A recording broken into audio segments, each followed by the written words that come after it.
Libro de Shemot, capítulo 2. Dice en el verso 1. Dice, un varón de la familia de Leví fue y tomó por mujer a una hija de Leví.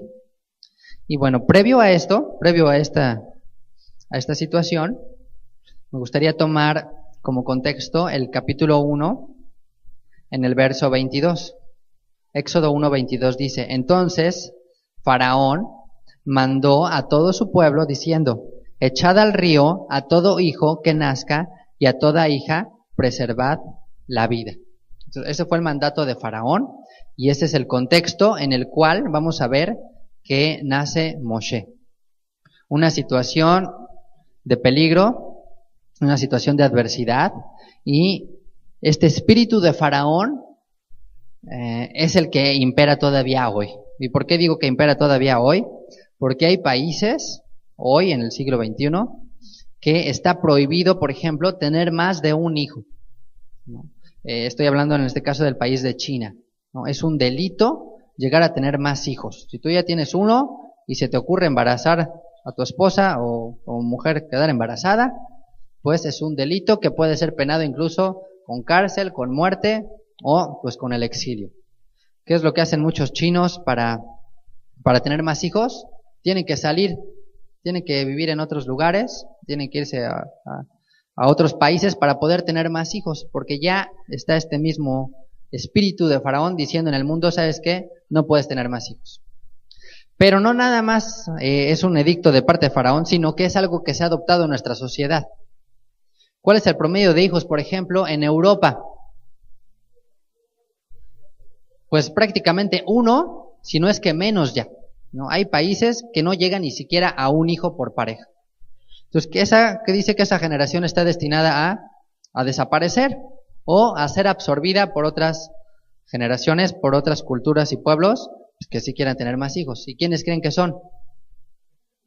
Pues los musulmanes. Por eso la conquista de Europa se dice que no va a ser con armas, sino de manera demográfica, ¿no? Por la población. Así van a conquistar Europa. Porque bueno, pues imagínense, los europeos de 3 parejas salen 2 hijos y pues de una pareja de musulmanes salen 8 hijos. Pues, entonces, imagínense, en 10, 15 años va a ser una desproporción impresionante en cuanto al número de habitantes y de hijos y de fe. Pues bueno, ese espíritu que les digo que hizo Faraón de decir, ¿sabes qué? Vamos a matar a todos los hijos varones y pues ya está en este mundo, ya estamos considerando que podemos tener una situación similar.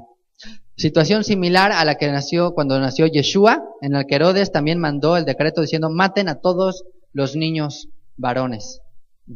¿Por qué? Porque él sabía pues que habría de nacer precisamente el rey de los judíos, que habría de derrocarlo y que habría de tirar a Roma.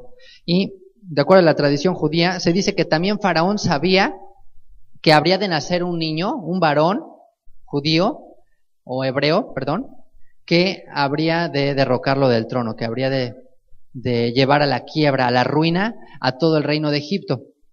Entonces, por cuanto él sabía esto, tomando pretexto de que ya se estaban multiplicando, dijo, bueno, ¿sabes qué? Vamos a cortar estas generaciones, vamos a destruir este país, a esta nación, de esta manera. Pues todavía ni nacía formalmente Israel y ya estaba en peligro de muerte. Sería el equivalente, como decir, bueno, pues antes de que nazca el bebé en el vientre, vamos a matarlo de una vez, ¿no? Lo que hoy en día sería pues, el aborto. Entonces, antes de que naciera Israel, ya estaba esta amenaza de muerte. Y se dice que el padre de Moshe, Amram, por cuanto vio esa situación, se divorció de su esposa y dijo, ¿sabes qué? Pues ya no más hijos, ¿no? Ya había nacido Miriam, pero dijo, ¿sabes qué? Ya se acabó, ya no, ¿para qué traemos hijos a este mundo? Nada más para matarlos. Ese mismo pensamiento es el que también hoy en día muchos tienen, decir, pues ¿para qué voy a traer hijos a este mundo a sufrir? Ve cómo está el mundo, ve la guerra, ve el hambre, no me alcanza, lo que sea, cero, ya, ¿para qué vamos a tener hijos? Pero eso no es necesariamente el espíritu de Dios, no es la idea que Dios tenía. Y se dice que este hombre, Amram, tuvo esa idea y dijo, bueno, pues ya, de que lo maten, pues mejor que no nazca. Pero su hija Miriam, siendo ella profetisa y siendo ella pequeña y muy llena de sabiduría, le dijo, tú eres peor que Faraón, le dijo a su papá. ¿Cómo que tú eres peor que Faraón? Sí, tú eres peor que Faraón, porque Faraón solo mata a los varones, pero tú estás matando a los varones y a las mujeres. porque no estás ni siquiera dejando que nazcan ni hombres ni mujeres. Y entonces como que reflexionó, se dice que dijo, no, pues sí es cierto, y volvió a tomar a su mujer por esposa, y todos los demás siguieron el ejemplo y siguieron teniendo hijos. Entonces fíjense que a pesar de las adversidades, a pesar de esta situación, de este ambiente tan hostil y de tanto peligro, el pueblo de Israel no bajó los brazos, dijeron, bueno, pues vamos a seguir teniendo hijos, vamos a ver qué pasa. O sea, que no quede en nosotros el hacer la voluntad de Dios, el mandamiento de fructificad y multiplicados. Entonces, así es como dice el verso 1 del capítulo 2, un varón de la familia de Leví tomó por mujer a una hija de Leví, que vamos a ver que esta mujer, llamada Jocabed, de acuerdo a lo que dice en Éxodo 6, verso 16 al 20, era su tía. Entonces, hay un parentesco extraño, pero sí dice en Éxodo 6 que era su tía. Recuerden que antes de la entrega de la Torá todavía no estaba prohibido este tipo de relaciones, de uniones. Ya más adelante se dice que sí, que no se podía. Pero en ese momento, él, pues siguiendo un poco los pasos de Abraham y del resto de su familia que se unían en parentesco familiar, pues él también toma ahí a su tía, llamada Jocabed, y de ahí nace Moshe. Dice entonces ahí en el verso 2, la que concibió y dio a luz un hijo, y viéndole que era hermoso, le tuvo escondido por 3 meses. Fíjense, entonces, pues de inmediato tienen hijos, y dice, viéndole que era hermoso. Entonces, pues, ¿qué madre de aquí no ha visto a su hijo hermoso cuando nació? Yo creo que todos, ¿no? Y hay unos más hermosos que otros, todos son hermosos, pero, con el dicho de mamá cuervo, ¿no? De que todos sus hijos los ve preciosos. Pero aquí la palabra hermoso es la palabra hebrea top. Top significa bueno. Implica que ella como que vio en su hijo algo más allá. O sea, no nada más la parte maternal de, es que está precioso ahí, cachetoncito y todo, ¿no? Sino que vio en él, en Moshe, una virtud, un atributo de alguien especial, ¿no? Y vamos a ver que Moshe, pues es también un tipo de lo que iba a ser Yeshua y de lo que iba a ser el Mesías. Ya vimos que las circunstancias en las que nacieron son similares, fueron similares. Y aquí también este pequeñito, Moshe, dice, lo vio y dijo, tiene algo especial, ¿no? El Espíritu de Dios habría de morar en él, habría de posar en él. Y dice que le estuvo escondido 3 meses. De acuerdo a la tradición rabínica, se dice que Moshe nació y murió el día 7 de Adar. O sea, nació y murió el mismo día, ¿no? Y bueno, se dice que quien logra eso es porque es un sadik. Bueno, pues no conozco a nadie que haya nacido y muerto el mismo día. Pero bueno, pues es una tradición. Pero, como les comentaba, ya sabía en el imperio egipcio, ya se sabía que habría de nacer un profeta, que habría de nacer alguien que habría de liberarlos. Porque también ya se le había dicho a Abraham que iban a ser esclavos, pero que después habrían de salir de la esclavitud. Y lo mismo sucedió en época de Yeshua. Ya en el ambiente se sentía el que habría de aparecer un libertador, en el que el Mesías ya tendría que entrar en escena. Así en Egipto ya existía en el ambiente algo que se rumoraba, que ¿sabes qué? Ya van a ser alguien que nos va a liberar, ya va a suceder algo que nos va a quitar estas cadenas de opresión. Y les digo que a pesar de las amenazas, ellos decidieron dar un paso de fe y seguir adelante, guardar el mandamiento de Dios. Y le tuvo escondido 3 meses. Imagínense qué difícil sería esconder 3 meses a un bebé. Si tener aquí a un chiquitín 2 horas en silencio en un estudio está complicado, imagínense 3 meses a un bebé ahí, yo creo que no fue nada fácil. Se considera que Moisés nació prematuro, que Moshe nació o de 6 o de 7 meses. Entonces, ¿por qué? Porque los egipcios llevaban un registro de todas las que estaban embarazadas, tenían ahí sus ginecólogos y decían, no, ¿sabes qué? Ahí en la lista, esta señora le faltan 4 meses para que nazca. Entonces a los 4 meses, ya cuando se acercaban los 4 meses, ahí andaban ahí como que rondándola a ver en qué momento nacían. Porque cuando llegaban, ¿se acuerdan? ¿Qué les dijeron las parteras? Es que son robustas estas mujeres, ahora sí que apenas vamos en camino y ya nació el bebé, ya se lo llevaron y ya lo escondieron. Pero bueno, pues era un ratito, pero esconder de un embarazo y esconderlo 3 meses ya un bebé era difícil. Entonces, si Moisés nació de 6 meses, pues por eso lo pudieron esconder esos 3 meses, haciendo los cálculos. O si nació de 7 meses, pues ya nada más lo escondieron 1 mes. Pero aún así, debía de haber sido muy complicado el tenerlo ahí escondido. Y sus padres lo mantuvieron la fe sabiendo que sería un hijo muy especial. Dice el verso 3. Dice, pero no pudiendo ocultarle más tiempo, pues imagínense, ya a los 3 meses, pues ya lloran fuerte, ¿no? O sea, ya se escucha, de inmediatamente te das cuenta cuando ya hay bebé. Dice, pero no pudiendo ocultarle más tiempo, tomó una arquilla de juncos y la calafateó con asfalto y brea. Asfalto es como el barro, ¿no? Y brea. Y colocó en ella al niño y lo puso en un carrizal a la orilla del río, ¿no? Esta escena es muy famosa, ¿no? De esta arquita que se hace. Y fíjense, la palabra arquilla es la misma palabra que se utiliza para la palabra arca, a la que construyó Noé, es la palabra hebrea tebá. Exactamente la misma palabra. Pues representa la misma misión que habrían de hacer los dos, ¿no? En un arca habría de habitar durante un tiempo aquel que habría de salvar a la humanidad de un inminente juicio de Dios. Y en un arca también moró durante poco tiempo aquel que habría de liberar o de salvar a todo Israel de Egipto y de todas las naciones. Entonces vemos estos dos símiles del arca de Noé, el arca en el que pusieron a Moisés, como ese medio de salvación, como ese medio de preservación. Entonces sirvió para preservar a Noé, sirvió para preservar a Moshe, y fue el medio por el que Dios los utilizaría para salvar más adelante a todo el pueblo de Israel, y en el caso de Noé a toda la humanidad. Entonces hace una arquita así como una especie, me imagino como una especie como de cuna. Bueno, de hecho así, por eso les llaman Moisés, ¿no? Estos cestitos. Entonces los hizo como de juncos, lo calafateó, que es el mismo mandamiento que se le da a Noé. Se le dijo que calafateara el arca, como ponerle una especie de, pues como un impermeabilizante, ¿no? Algo así, para que no pasara el agua, para que la influencia del agua no llegara hasta ahí.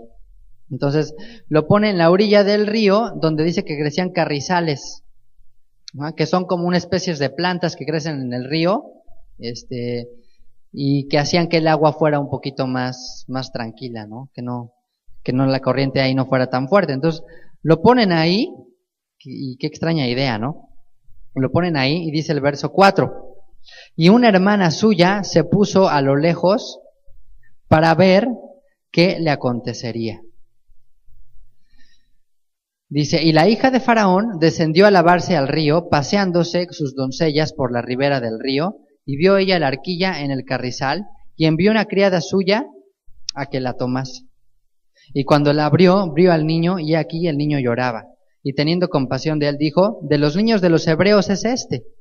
Entonces fíjense cómo Dios controla todos los eventos y todos los tiempos y todos los sucesos. Para que haya coincidido estos dos momentos, en el día en que ellos hicieron el arca y lo pusieron al niño y lo pusieron, y la corriente haya desplazado al niño justo en el momento en el que la hija del faraón se estaba bañando ahí, junto con sus doncellas, ¿no? O sea, como quien dice, un minuto antes o un minuto después, quizás yo no lo hubiera encontrado. Se dice que en el libro de Jaser, que ese día hacía un calor así impresionante, porque pues era muy probable que pues, la hija de Faraón en el palacio, pues le llevaran el agua, ¿no? Ahí a sus habitaciones. ¿Se acuerdan que los egipcios eran gente que se consideraba muy limpia? Gente que no se mezclaba, que no andaba así como en los lugares públicos, sobre todo la gente así como de la élite. Pero ese día hacía tanto calor que dijo, no, sabes que yo sí me voy al río a bañar. Y justo en ese instante, en ese día, en ese momento, fue cuando estaba ahí, llorando Moisés, en esa arquilla, y Dios controlando todos los eventos. Se le pudo haber encontrado cualquier otra persona, cualquier otra mujer, ¿no? Hasta me gusta mucho esta escena en la película del Príncipe de Egipto, no sé si la recuerdan, cuando ponen al bebé y que pasan ahí unos barcos y se pasa la arquita por ahí y luego pasan así hasta como que unos cocodrilos y le empiezan a empujar, le intenta ahí unos pescadores como que de sacarla y no lo alcanzan y llega así apaciblemente hasta la orilla del río, justo donde se está bañando esta mujer. Todo lo que sucede en nuestra vida lo controla Dios, todo, absolutamente todo. Entonces Moshe tenía un destino que cumplir, y como dice el dicho, para que la cuña apriete, tenía que ser del mismo palo. ¿Y de qué manera iba a derrocar Dios a Faraón? Pues sino a través de alguien que saliera de esas mismas entrañas. ¿Quién iba a pensar que un hijo o un nieto, por verlo así, de Faraón, iba a ser la semilla por la cual Dios iba a pues agrietar todo el imperio de Faraón, iba a llevar a la ruina a ese imperio. Yoshua también creció en un ambiente plagado de idolatría, plagado pues del imperio romano, en el control precisamente del pueblo de Israel. Para muchos judíos se considera que el Mesías tendría que nacer incluso en el ámbito espiritual, en la diáspora, para poder destruir a ese reino que llevó a la dispersión a Israel. Curiosamente, Yeshua pues está en la diáspora, está en el imperio romano, ¿no? Está en el cristianismo, y es de ahí de donde va a surgir para derrocar a todo aquel que se oponga al imperio del reino de Dios. Entonces la hija de Faraón pues dice que decidió lavarse, pasarse el río, y cuando lo vio, dice que el niño lloraba, verso 6, teniendo compasión de él, dijo, de los niños de los hebreos es este. Entonces es probable pues que era casada, pero que una de dos, o era estéril o todavía no tenía hijos. Entonces se considera que no podía tener hijos, y pues al ver al bebé ahí llorando, hubo algo que movió su corazón. Ese es algún atributo que Dios pone en nuestro interior, que es esa compasión, es esa bondad por los pequeños, sin importar de dónde sean y cómo sean. ¿Y cómo habrá reconocido que era hebreo? ¿Ustedes cómo creen? Por cómo lloraba en hebreo. Dicen, es que lloraba en hebreo, entonces este niño es hebreo. Por el Brit Milá, es muy probable que sea por la circuncisión. Ya tenía 3 meses, se le circuncidaba al 8º día, dijo, no, pues este es de los hebreos. O sea, decir como que el sello de garantía de qué pueblo era. Entonces lo vio y dijo, este niño es hebreo, no porque lloraba en hebreo, sino porque tenía el pacto de la circuncisión, y decidió adoptarlo, como les decía, movida a misericordia, movida a compasión. Y dice en el verso 7, entonces su hermana, la hermana de Moshe, dijo a la hija de Faraón, ¿iré a llamarte una nodriza de las hebreas para que te críe este niño? Dice, y la hija de Faraón respondió, ve. Entonces fue la doncella y llamó a la madre del niño, a la cual dijo la hija de Faraón, lleva a este niño y críamelo y yo te lo pagaré. Y la mujer tomó al niño y lo crió. Así que Dios transforma lo malo en bueno, y no solo en bueno, sino en algo excelente y maravilloso. Y vemos aquí la astucia de la hermana, primero porque fue acompañando, ¿no?, al pequeño Moshe. Y digo, yo no sé cómo se infiltró ahí por esta parte del palacio, ahí donde estaba esta mujer bañándose, pero ella tuvo la astucia de decir, bueno, pues si de todas maneras lo iban a matar, oye, ¿sabes qué? Yo te consigo a alguien que te ayude a amamantarlo, a que le den leche, ¿no? De acuerdo a la tradición se dice que esta mujer había llevado a Moshe, así con varias nodrizas, y que el niño no había querido aceptar la leche de ninguna. Dijo, no, esta no es kosher, esta no la quiero. Entonces ahí fue cuando la niña le dijo, ¿sabes qué? Yo te consigo a alguien que esta leche le va a caer re bien, esta sí le va a ayudar. Entonces, bueno, independientemente de eso, aquí ella toma la iniciativa, la osadía y el valor de proponerle esto. Y a veces debemos de ser un poco osados y aventados y decir, ¿sabes qué? ¿Por qué no? O sea, ¿por qué Dios quizás quiera convertir lo malo en bueno? ¿Y quién ha recibido aquí salario por amamantar a su propio hijo? Que levante la mano. ¿Nadie? Bueno, pues yo creo que Jocabet fue la única mujer que yo creo que se le pagó por darle, por criar y por amamantar a su propio hijo. Imagínense eso. O sea, no nada más lo tenía otra vez consigo, sino además lo estaban pagando. O sea, ya, padrísimo, ¿no? Beca garantizada durante algunos años por el bebé. Entonces, pues qué maravilloso es Dios, que de lo malo lo transforma en bueno. Y vemos que quien echó a perder todos los planes de Faraón fueron las mujeres, precisamente. ¿Saben? La culpa la tienen las mujeres de la ruina de Egipto, porque pues primero cuando intentó destruir a todos los niños fue precisamente las parteras las que no estuvieron dispuestas a obedecerlo. Luego las mujeres hebreas pues daban a luz muy rápido y ya ni siquiera llegaban. Entonces las parteras lo arruinaron. Después fue Miriam, otra mujer, la que se le ocurrió la idea de, oye, no, ¿sabes qué? Este niño yo te lo amamanto, yo te lo crío, yo te consigo a alguien que te lo eduque, que le dé la formación básica, que son los más difíciles, entonces presta. Y su propia hija, la hija de Faraón también, fue la que se le ocurrió también adoptarlo. Entonces fueron las mujeres las que le dieron ahí, las que le dieron el jaque mate a Faraón. Así que tiene una parte importante, y en el ministerio de Yeshua también tienen una parte importante. Las mujeres eran quienes administraban parte del ministerio de Yeshua, de los recursos de Yeshua, y es una parte primordial, y ahorita vamos a ver por qué. Dice en el verso 10, bueno, es más, en el verso 9, dice, a la cual dijo la hija de Faraón, lleva a este niño y críamelo, y yo te lo pagaré. Y la mujer tomó al niño y lo crió. Dice, entonces lo llevó con su mamá, y lo llevó y lo crió, lo formó. Dice, y cuando el niño creció, ella lo trajo a la hija de Faraón, la cual lo prohijó, y le puso por nombre Moisés o Moshe, diciendo, porque de las aguas lo saqué. Así que esta mujer no solo tiene la oportunidad de criar a su hijo, sino de pagarle por ello. Pero lo más importante de todo es que Dios le permite poner en la vida de Moshe el cimiento, pues que iba a perdurar para toda su vida, ¿no? El cimiento espiritual, la base de quién era él, la base de su fe, la piedra angular del pueblo al cual él pertenecía.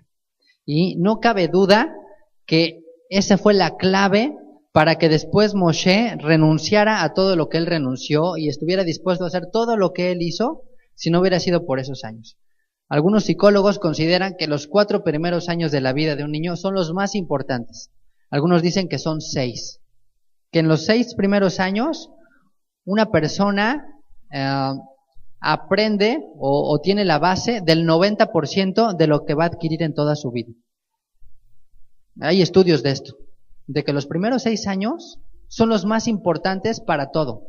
Digamos que es como el tronquito que se va creciendo, que ahí es fácil evitar que se vaya chueco. Por eso dice un dicho, que ya cuando el tronco ya está chueco, pues ya no va a enderezar, ya no van a poder, ya no va a ser tan fácil volverlo a regresar al camino. Y si no, pues vean nuestra vida, de que ya después de algunos añitos, ya no está tan fácil volver otra vez a enderezarnos.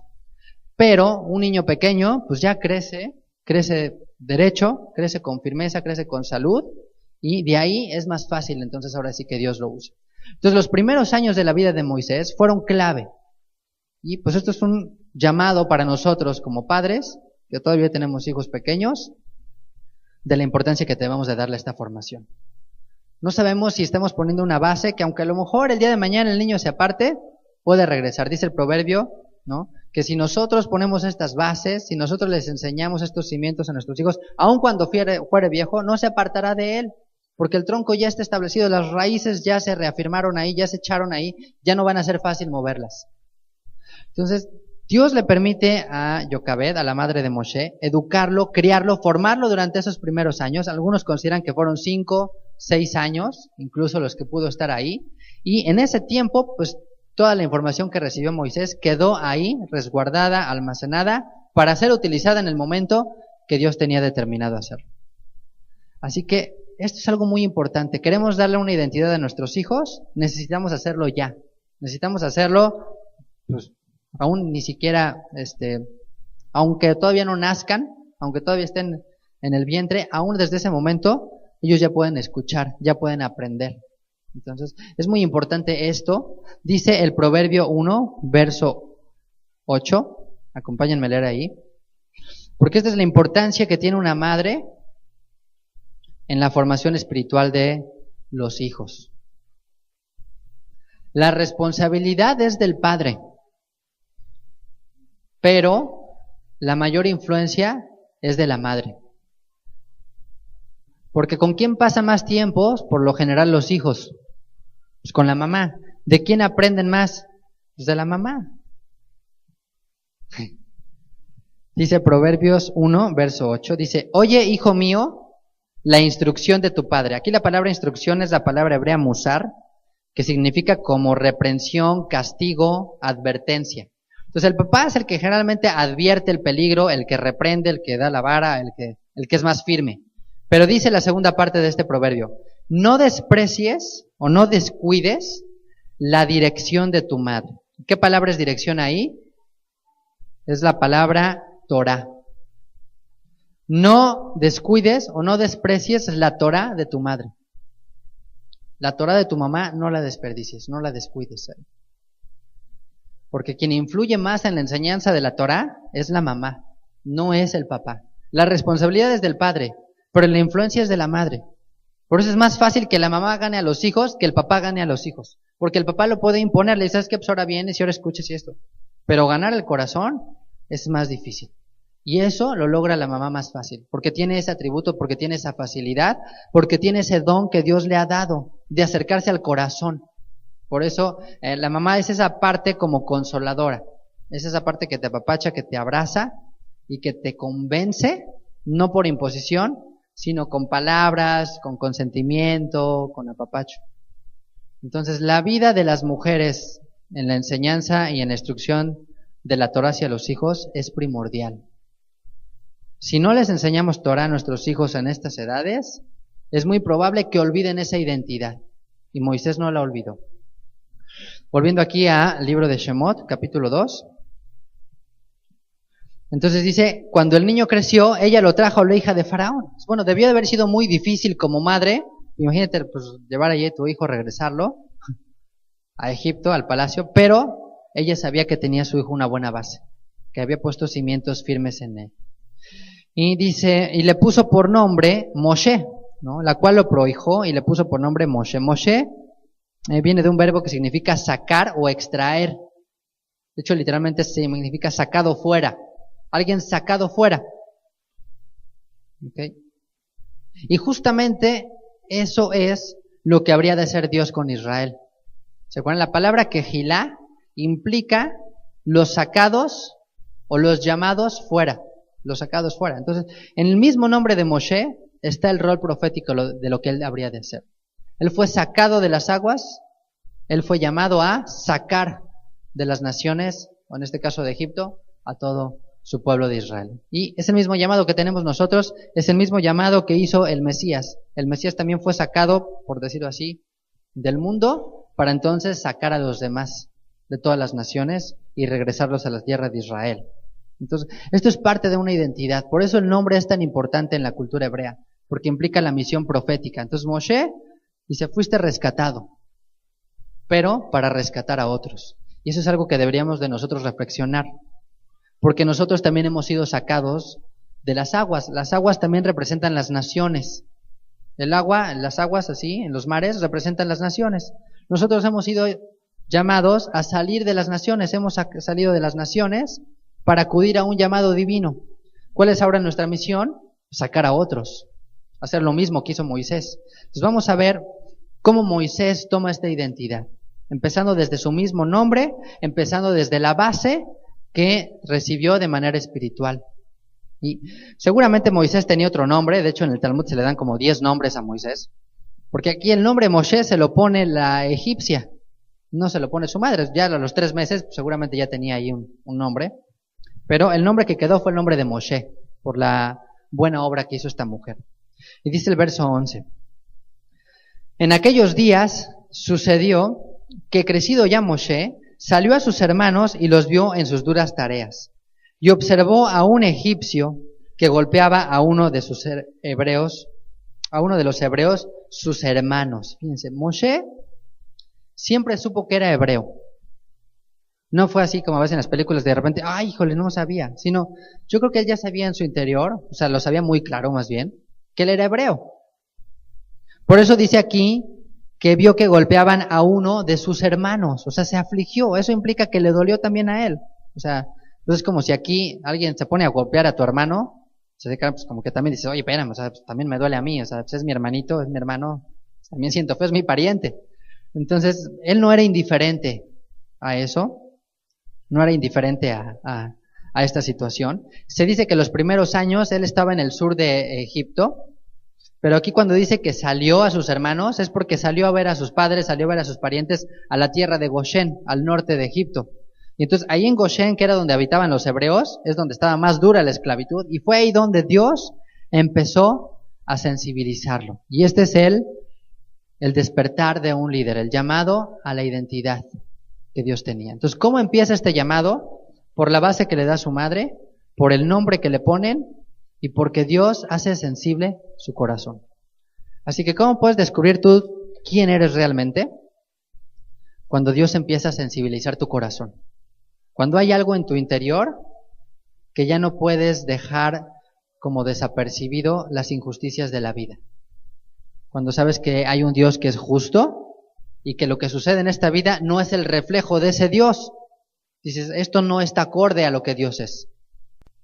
Entonces Moisés empezó a darse cuenta que ese Dios que él conocía no era lo que Dios quería, no era la voluntad de Dios que su pueblo estuviera así.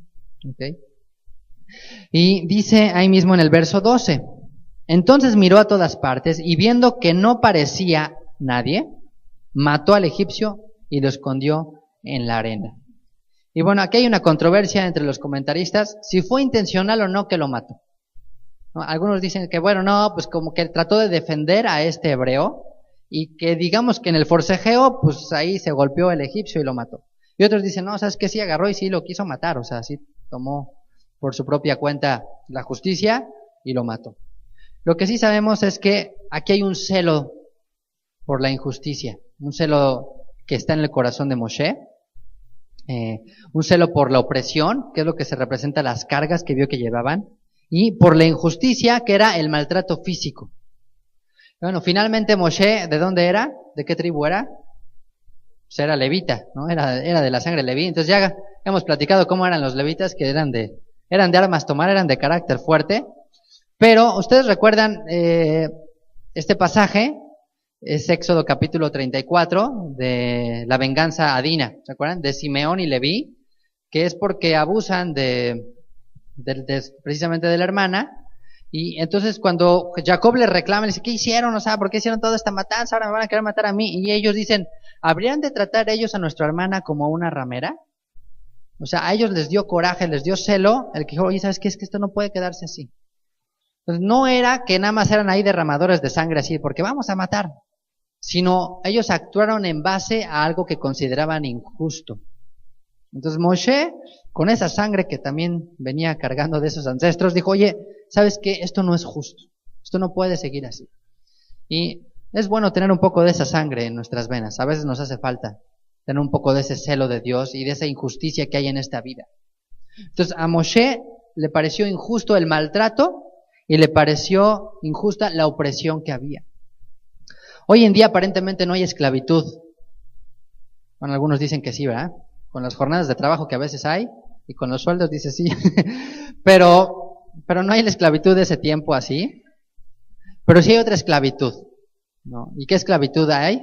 La esclavitud del pecado, la esclavitud de las cargas que impusieron, no los capataces egipcios, sino los capataces en el sentido humano, los capataces que pusieron cargas sobre los hombros de los hombres.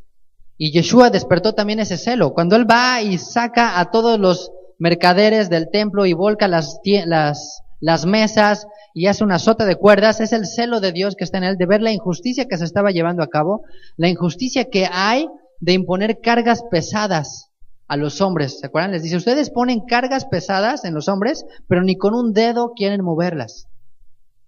Ajá. Están llevando al pueblo, al final de todo, a una apostasía y a un maltrato espiritual por esas cargas que no son de parte de Dios. Entonces también en Yeshua había ese celo de liberar al pueblo de Israel de toda la carga y de toda la esclavitud, tanto del pecado como de las cargas impuestas por los hombres. Y ese fue el llamado que empezó a sentir Moshe. Empezó a haber un despertar en él, había algo en su interior, algo que quemaba y que decía, ¿sabes qué? Esto no puede quedar así. Y pues no sería su manera, eso lo debería de aprender él, no sería con sus fuerzas, sino con el Espíritu de Dios y en el plan y en el tiempo que Dios tenía. Yeshua pudo haber así derrocado a todos los líderes y a todos los sacerdotes que habían ya corrompido el sacerdocio, el templo y todo esto. Pero, ¿qué le dijo incluso al mismo Pedro? Le dijo, oye, si quisiera, yo ahorita llamaría a una legión de ángeles y pues ahorita se despacharía aquí a todos. Pero ¿sabes qué? No es esa la manera. Dios no quería hacerlo así y Moisés habría de aprender que tampoco habría de hacerlo así Dios. Dice el verso 13. Al día siguiente salió y vio a 2 hebreos que reñían. Entonces dijo al que maltrataba al otro, ¿por qué golpeas a tu prójimo? Y él respondió, ¿quién te ha puesto a ti por príncipe y juez sobre nosotros? ¿Piensas matarme como mataste al egipcio? Entonces Moshe tuvo miedo y dijo, ciertamente esto ha sido descubierto. Fíjense, entonces, pues Moshe trató de literalmente y de sentido figurado enterrar la evidencia de lo que había hecho y no le funcionó. Entonces, cuando sale al otro día y trata de poner paz entre sus hermanos, ¿qué dicen? ¿Sabes qué? Pues a ti, ¿quién te puso por juez? Últimamente, ¿tú quién eres? Incluso la palabra ahí como príncipe tiene que ver con la palabra hombre, porque se considera que Moshe era joven todavía. Entonces dijo, pues, ¿a ti quién te puso por hombre? O sea, si tú eres un jovencito, ¿tú qué vas a andar enseñándonos ahora? Entonces lo menospreciaron por ser joven y por tratar de ayudarles. Y de acuerdo a la tradición se dice que al hombre que Moshe mató había abusado de la esposa de ese egipcio al que estaba golpeando. Entonces, pues este egipcio había abusado de esta mujer y el esposo fue y le reclamó y le empezó a darle semejante golpiza, y entonces Moisés, al enterarse de la injusticia y de ver la golpiza, dijo, no, sabes qué, no puede ser. Y ellos mismos le dicen, ¿sabes qué? Pues ahora resulta que tú nos vas a gobernar. Y bueno, pues ese mal tiene el pueblo de Israel, que está dispuesto a ser gobernado por cualquier extranjero, pero que no sea uno de su propio pueblo, porque nomás no lo acepta. Qué triste es. Le pasó al Mesías, le pasó al mismo rey David, ¿se acuerdan? Llegó David y dijo, ¿tú quién eres, este muchachito ahí? Sáquese de aquí. Y lo menospreciaban sus hermanos. Los mismos hermanos de Yeshua decían, a ver, pues manifiéstate al mundo, a ver si eres el Mesías, a ver, órale. Porque ni sus hermanos creían en él. Entonces, pues en Moshe tampoco sus hermanos lo aceptaron, también lo rechazaron. Y además se considera que fueron ellos mismos los que lo acusaron. Lo acusaron de asesinato, y por lo tanto Moshe, al darse cuenta de lo que había pasado, dijo, híjole, ahora ya soy un asesino, ahora ya me van a intentar matar a mí, y huye. Dice el verso 15, oyendo Faraón acerca de este hecho, procuró matar a Moshe. Okay, entonces el pueblo rechaza a Moshe y se va a Madián. Dice el verso 15, oyendo Faraón acerca de este hecho, procuró matar a Moshe, pero Moshe huyó delante de Faraón y habitó en la tierra de Madián. ¿Y por qué huiría a esta zona, que es Arabia, Madián? ¿Por qué huiría a este lugar? Vamos a libro de Génesis, capítulo 25. Y va a ser clave el que Moshe vaya a este lugar, porque aquí va a empezar a reafirmar la identidad que Dios le está llamando. A que se dé cuenta quién es verdaderamente él, que él no era Moshe, el hijo de la hija de Faraón, sino que había algo más en él. Génesis capítulo 25, verso 1. Vean hasta dónde viene. Dice, Abraham tomó otra mujer cuyo nombre era Setura, que significa corona. Dice, la cual dio a luz a Simram, Joksán, Medán, Madián, Isbac y Súa. Dice, y Joksán engendró a Seba y a Dedán, e hijos de Dedán fueron Asurim, Letusim y Leumim. Dice, e hijos de Madián, Efa, Efer, Hanok, Abida y Elda. Todos estos fueron hijos de Setura.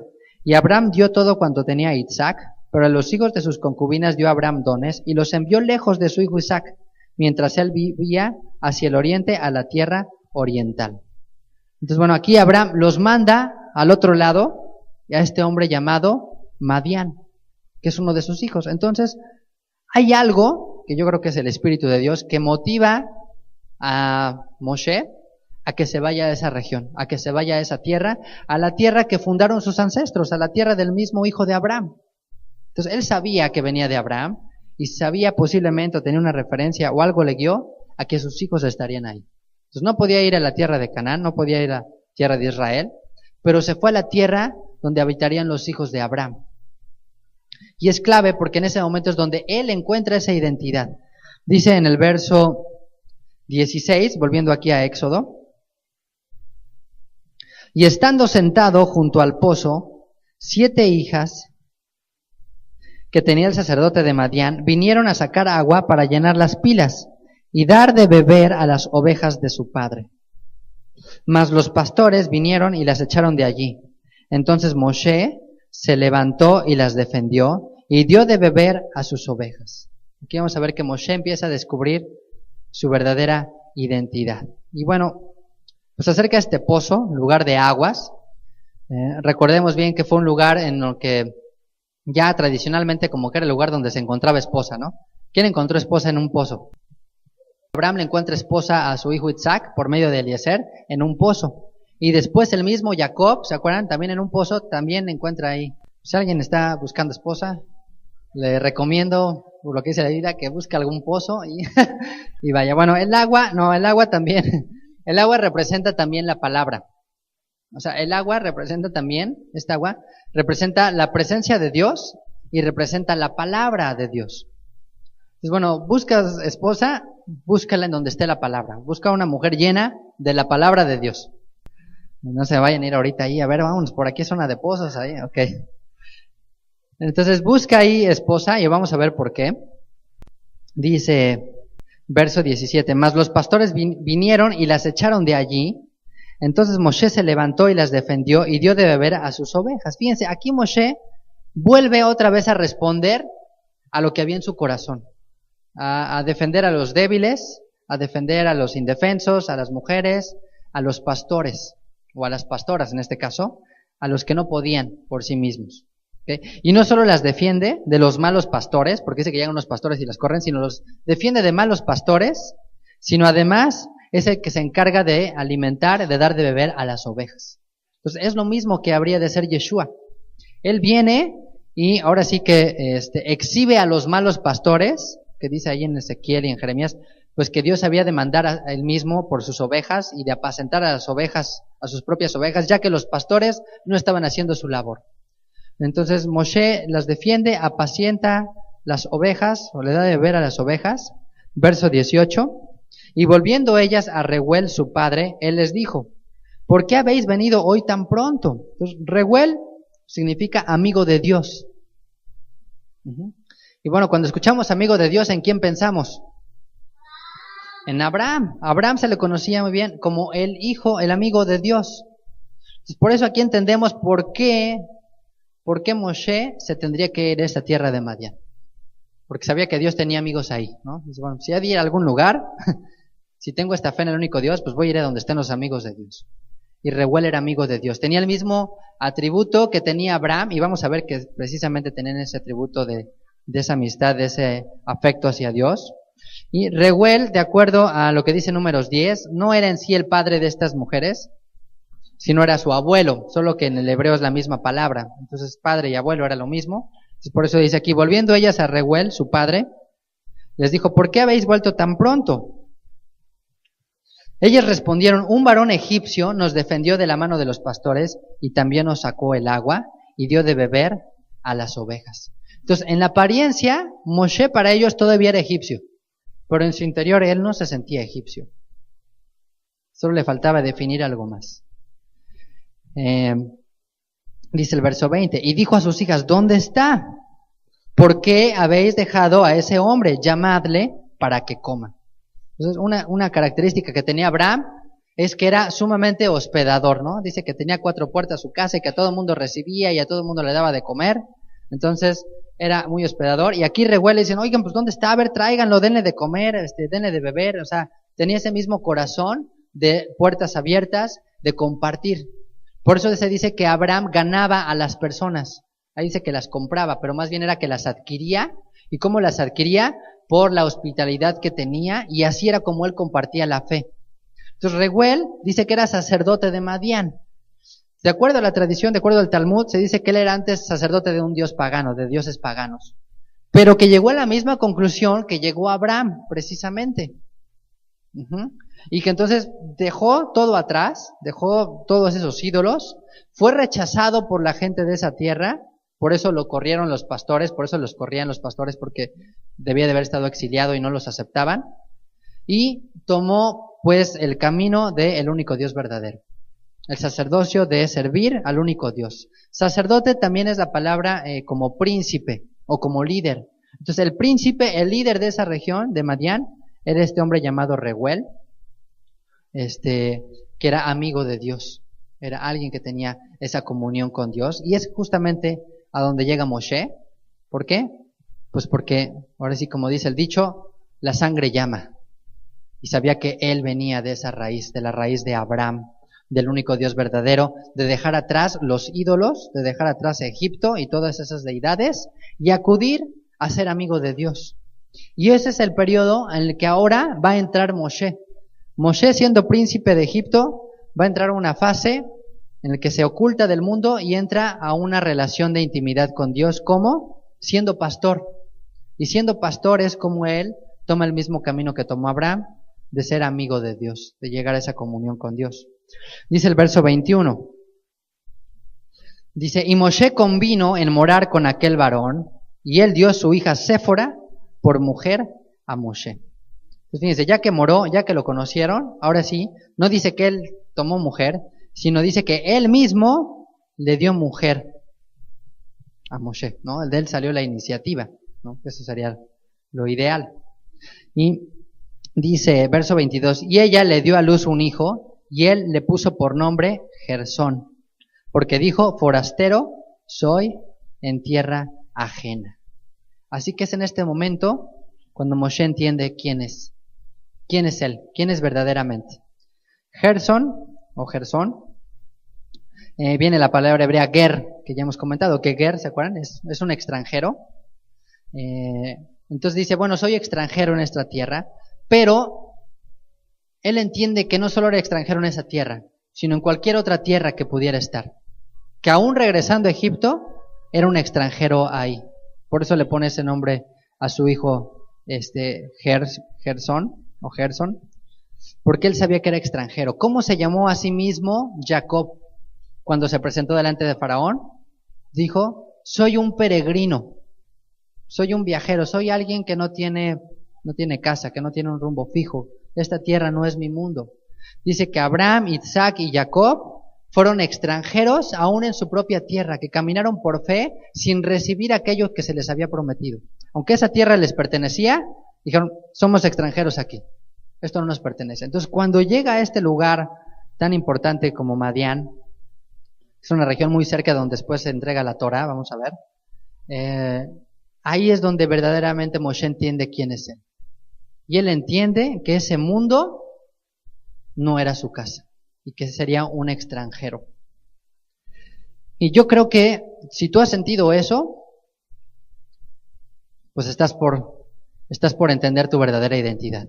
Y hasta que no sientas ese llamado de Moshe de entender que has sido rescatado y sacado con un propósito, que Dios ha puesto esa sensibilidad en ti ante las injusticias y entender que eres extranjero, nunca vas a poder realmente decir, soy esta persona. Hasta que llegues a esa conclusión, vas a poder decir como Moshe, soy extranjero, pero esta es mi identidad. A veces viene esta crisis de identidad cuando venimos a la fe, decir, bueno, pues ahora ¿qué somos? ¿No? ¿Somos cristianos? ¿Somos judíos? O sea, ¿qué somos verdaderamente? Bueno, pues aquí es muy claro lo que hizo Moshe. Al entender el propósito por el cual Dios le rescató, al responder a esa injusticia, él entendió quién era él. Y fíjense lo que hace después, bueno, se casa y se convierte en pastor de ovejas. Y aquí es donde empieza a afianzarse ese llamado. Porque no solo habría de ser pastor del pueblo de Israel, sino empezando por su propia casa, por su propia familia. Primero fue el pastor de su casa, antes de convertirse el pastor de una nación. Y fíjense que la palabra hombre viene de la palabra hebrea Adama, que significa tierra. Y así es el hombre sin una mujer. Por eso es importante que se conocen en un lugar de aguas, ¿no? ¿Qué es la tierra sin agua? Pues un lugar de sequedad, es algo árido, es algo que no da fruto. La tierra si no tiene agua, pues no sirve pues para nada, es una tierra árida, es seca, es frío, queda así. Así es el hombre sin una esposa. Entonces, que es árido, que tu vida es árida, todavía no llega a dar esos frutos. Entonces, ¿qué necesita la tierra para dar fruto? Pues que caiga agua en él. Entonces, por eso se considera también que es tan importante esta unión, porque es como va a fructificar. Y es parte de la identidad que iba a tomar Moshe, ¿no? Siendo pastor de casa, siendo pastor de una nación. Y dice en el verso 23. Aconteció, después de muchos días, murió el rey de Egipto. Y los hijos de Israel gemían a causa de la servidumbre y clamaron, y subió a Dios el clamor de ellos con motivo de su servidumbre.